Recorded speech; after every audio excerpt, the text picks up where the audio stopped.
Hello বন্ধুরা, কেমন আছেন সবাই? আশা করি সবাই ভালো আছেন। তো আজকে আমি যে বিষয়টি নিয়ে আপনাদের সাথে কথা বলবো সেটা হচ্ছে কিভাবে যে কোনো কম্পিউটারে আপনি ওয়ালপেপার সেট করতে পারেন। অর্থাৎ কিভাবে আপনি যে কোনো ছবি বা ওয়ালপেপার আপনার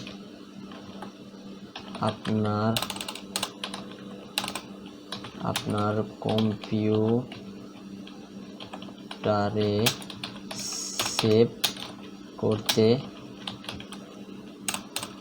পারবেন। কিভাবে আপনি যে কোনো ছবি বা ওয়ালপেপার আপনার কম্পিউটারে সেভ করতে পারবেন।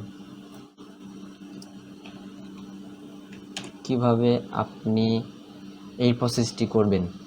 এই প্রসেসটি যদি আপনি করতে চান তাহলে প্রথমত আপনাকে যে কোনো একটি ছবি বা ওয়ালপেপার আপনাকে গুগল থেকে বা যে কোনো জায়গা থেকে ডাউনলোড করতে হবে।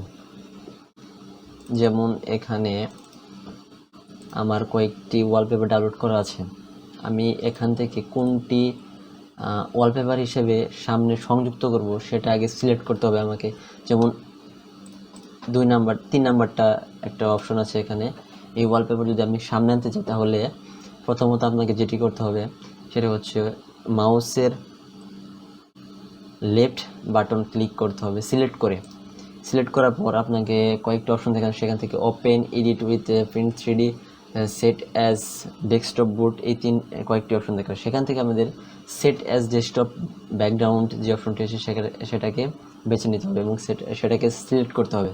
সিলেক্ট করার পর অটোমেটিকলি যে ওয়ালপেপার আপনি সেট করেছেন সেটা কিন্তু সামনে এসে পড়বে।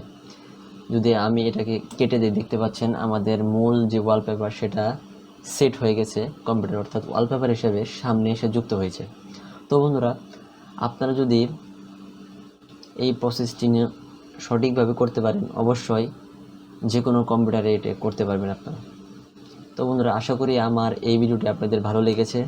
যদি ভালো লেগে থাকে অবশ্যই লাইক, কমেন্ট এবং সাবস্ক্রাইব করতে ভুলবেন না। দেখা হচ্ছে পরের ভিডিওতে। ধন্যবাদ।